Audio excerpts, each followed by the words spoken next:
सारा है कुछ ग्राहक नहीं आवत है। दिया बार के तोरी तोर थोतना देखो दिया बार बार के। ए भानु एक क्वेश्चन ग्राहक नहीं आया यार, का करबो? दुकान ला बंद कर देन त काबर खोले हस? कैसे बात कर चल अपन दुकान ला कार बंद करूं मैं? बने तो कहा था बिहाना कर ले आदमी तो आदमी एक कुकुर गलो नहीं आए तो दुकान में मुते बस। तो भक्त यार भागे मेरे लिए दुकान मत आवे त काम करे बर भाई बैठे इस बनौती तब नहीं आत कोनो जातो ना था तोरे बस दुकान थोड़े हो कोनो दुकान में काम कर ले हो। देख तो देवा दे गाड़ी कैसे चालू नहीं हुआ था। पापा का चाबी कहाँ है? ये तो लगे हैं। हाँ इंजन के काम है काका। इंजन के काम है अभी 1 महीना पहले करवा रहे हो यार। 1 महीना पहले करवाए है ना, अब 1 महीना चल गए, अब इंजन के काम मांगा थे। ठीक है रात बना दे। हाँ काका एक काम कर रहा 1 घंटा बाद आवे तब तक मैं बना दूँ। कहाँ है बैठे रह कर? ले चल ठीक है तो हाँ।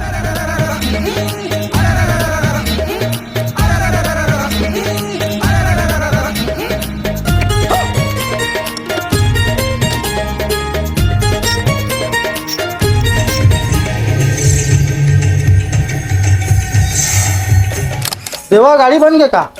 हाँ काका बन गया ना। अरे इंजन में कचरा फंस गया इसका। कितना हम 1500। ध्यान देगा पैसा सारा तो लूटा थे पलक बस ला घसर के लगा दे। कैसे बात कर यार, मैं काका उठाऊ मैं काका का है ना ऐसा अल्लाह बीचे काम नहीं निकाले ना तो कैसे दिमाग दुश्मनी निकाला थे कहे काहे